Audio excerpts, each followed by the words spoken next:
श्री समर्थ रामदास जी पूरे भारत का भ्रमण करते हुए तथा मठों की स्थापना करते हुए चाफल से चलकर स्वामी जी श्री क्षेत्र करवीर पहुंचे और श्रीमती अम्बा जी के दिवालय में ठहरे। इस समय यहाँ पाराजी पंत नामक एक सज्जन शिवाजी की ओर से प्रधान राज कर्मचारी थे। पाराजी पंत बड़े सज्जन पुरुष थे और इसीलिए सब लोग उनको वरवाजी पंत कहकर संबोधित किया करते थे। वरवाजी पंत ने स्वामी जी की ज्ञान भक्ति और वैराग्य देखकर उनसे दीक्षा लेने का निश्चय किया। अंत में एक दिन नियत किया गया और पूजा आदि सामग्री का प्रबंध किया जाने लगा। वरवाजी पंत के घर में अंबाजी नामक एक लड़का रहता था और यह बड़े प्रेम से प्रत्येक कार्य में योग दे रहा था। स्वामी जी इस प्रेम को देखकर अत्यंत प्रसन्न हुए और समीप बुलाकर इस प्रकार पूछने लगे, क्या तुम कुछ लिख सकते हो? उत्तर में बालक ने हाँ कहा। बालक के हाँ कहने पर स्वामी जी ने परीक्षार्थ 11 सवैये बोले। बच्चे ने बड़ी उत्तमता से लिख दिया। स्वामी जी बालक की पटुता देखकर अत्यंत प्रसन्न हुए और वराजी पंत से बोले, ऐसे बालक की मेरे ग्रंथ लिखने के लिए मुझे बहुत आवश्यकता है, क्या आप मुझे इसको दे सकते हैं? स्वामी जी की बात सुनकर वराजी पंत ने हाथ जोड़कर स्वामी जी से कहा, यह बालक मेरा नहीं है, मेरी एक विधवा बहन है, उसके 2 बच्चे हैं और आजकल मेरे ही समीप रहते हैं, अतएव इस बालक की स्वामिनी वही है। इसके पश्चात समर्थ ने सबको दीक्षित किया। भोजनों के पश्चात स्वामी जी ने रखमाबाई को बुलाकर कहा, अम्बा जी की मुझे आवश्यकता है, उसे मुझे दो। समर्थ जी की ऐसी इच्छा देखकर रखमाबाई ने कहा, अम्बा जी को तो आप ले जाना चाहते हैं, किंतु मुझे क्या आप छोड़ जाना चाहते हैं? धन्य है ऐसी माताएं जो अपने हृदय के टुकड़ों को सच्चे सन्यासी की सेवा में अर्पण कर देती हैं, और धन्य है वे सच्चे सन्यासी जिनके सच्चे त्याग का लोगों पर इतना प्रभाव पड़ता है। अंत में स्वामी जी रखमाबाई, अंबाजी पंत और उसके छोटे भाई दत्तोबा को लेते हुए मैसूर चले आए। मैसूर पहुंचकर साके संबत 1567 पार्थिव नाम संवत्सर में स्वामी जी एक पटवारी के यहाँ उत्सव में सम्मिलित हुए। इसी समय इसी स्थान पर अंबाजी एक वृक्ष की शाखा काटते काटते नीचे एक कूप में जा पड़े, किंतु निकालने पर देखा गया कि उनको कोई आघात नहीं पहुंचा। स्वामी जी ने जब पूछा कि चित्त कैसा है, तब उन्होंने बड़ी प्रसन्नता पूर्वक कल्याण है ऐसा कहा।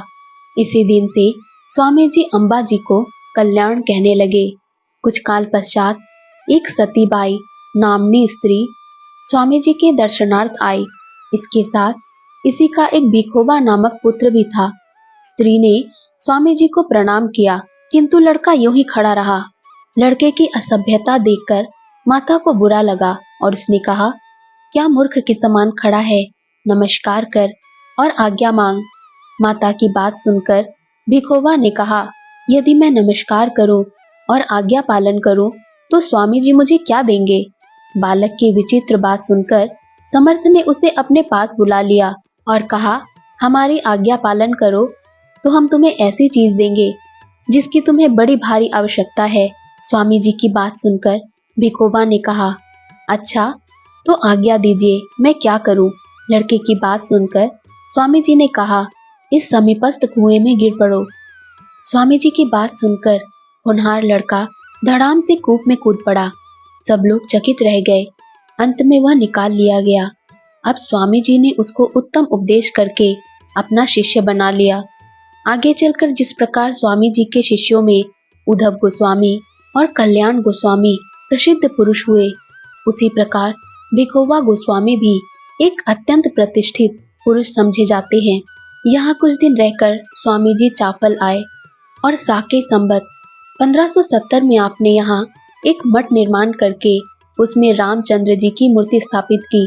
समर्थ के सहस्त्रों शिष्य और महंत इसी मठ में रहा करते थे और नाना प्रकार से श्री राम जी का उत्सव करके धर्म का प्रचार करते थे। स्वामी जी अपनी इच्छा अनुसार कभी मठ में रहते, कभी वन पर्वतों की गुफाओं में रहते और कभी मुख्य मुख्य शिष्यों को साथ लेकर महाराष्ट्र प्रांत में धर्म प्रचार करते थे। इसी अवसर में अर्थात स्वामी जी जब धर्म प्रचार कर महाराष्ट्र प्रांत में मनुष्यों में एक नए जीवन का संचार कर रहे थे, एक दिन महाराज शिवाजी रायगढ़ से निकलकर और एक राज्य अधिकारी के घर पर कीर्तन में सम्मिलित हुए। कथा के अंतर्गत एक स्थान पर प्रसंगवश यह भी वर्णित किया गया कि सद्गुरु मिले बिना मोक्ष नहीं प्राप्त होता। शिवाजी को यह बात दिल पर लग गई और आप उसी समय से इस विचार में पड़ गए कि किसको अपना गुरु बनाना चाहिए। बहुत सोच विचार के पश्चात आपने निश्चय किया कि श्री स्वामी रामदास जी समर्थ को अपना गुरु बनाना चाहिए। यह निश्चय करके महाराज शिवाजी ने एक दिन स्वामी जी के दर्शनों के निमित्त चाफल की यात्रा की, किंतु स्वामी जी का दर्शन न हुआ। यहाँ से शिवाजी कोड़वड़ की गढ़ी में गए, किंतु वहां भी स्वामी जी के दर्शन नहीं हुए। अतः महाराज हताश होकर प्रतापगढ़ लौट आए। स्वामी जी के दर्शन की शिवाजी को इतनी लालसा लगी कि स्वप्न में भी उनको समर्थ ही समर्थ दिखाई पड़ते थे। अंत में अत्यंत उत्सुक होकर स्वामी जी को खोजने और बुलाने के लिए शिवाजी ने अपने कर्मचारी भेजे। शिवाजी दर्शनों के लिए अत्यंत उत्सुक हो रहे हैं एवं उन्होंने बुलाने के लिए अपने कर्मचारी भी भेजे हैं। ये समाचार पाकर स्वामी जी ने शिवाजी को एक पत्र लिखा। हे राजन, निश्चय रूपी महावीर और बहुत जनों के आधार तथा अखंड स्थिति के निर्धारण करने वाले श्रीमंत होते हैं, जो परोपकार की राशि हैं। उनके गुण अथवा महत्व की कौन तुलना कर सकता है। नरपति, हैपति, गजपति, जलपति, भूपति, छत्रपति और इंद्र यह पृथ्वी पर शक्तियां हैं। राजा को यशस्वी, कीर्तिमान, सामर्थ्यवान, पुण्यशाली और नीतिज्ञ होना चाहिए।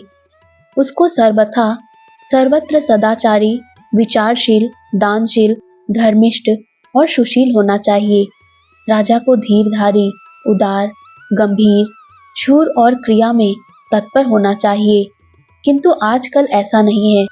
इस कारण तीर्थ क्षेत्र नष्ट हो गए, ब्राह्मण स्थान भ्रष्ट हो गए, धर्म का लोप हो गया है। देवता, धर्म, गौ और ब्राह्मण की रक्षा करने के निमित्त परमात्मा ने तुम्हारे हृदय में प्रेरणा की है। पौराणिक पंडित व कविश्वर अथवा तार्किक, सभानायक सब तुम्हारे पास है। इस समय भूमंडल में ऐसा कोई नहीं जो धर्म की रक्षा करे। महाराष्ट्र धर्म तुम्हारे ही कारण बचा है और भी तुम्हारे हाथों से बहुत सा धर्म कार्य होगा। बहुत से लोग तुम्हारे आश्रय में रहेंगे, अतः तुम धन्य हो। तुम्हारी कीर्ति फैल रही है। बहुत से दुष्टों का तुमने संहार किया और बहुत लोग तुमसे डरते हैं। बहुतों को तुमसे आश्रय मिला। तुम्हारे देश में रहता हूँ, किंतु बहुत से कारणों से साक्षात्कार नहीं हुआ। तुम सब जानते हो, धर्मिष्ठ हो, इसलिए विशेष कहने की आवश्यकता नहीं। केवल इतना ही पर्याप्त है कि अब तुमको धर्म स्थापना करनी चाहिए। यह सत्य है कि अधिक राज कार्य भार के कारण तुम्हारी चित्त वृत्ति व्यग्र होगी, किंतु प्रत्येक कार्य को सोच विचार कर करना चाहिए। प्रसंगवश स्पष्ट लिखा है, अतः इसमें स्वामी जी ने सब कुछ लिख दिया है। एक शिष्य पत्र लेकर शिवाजी के समीप पहुंचा। महाराज पत्र को देखकर अत्यंत प्रसन्न हुए। शिवाजी ने शिष्य का बड़ा आदर सत्कार किया और पूछा कि स्वामी जी आजकल कहाँ हैं? विदित हुआ कि समर्थ चाफल में है।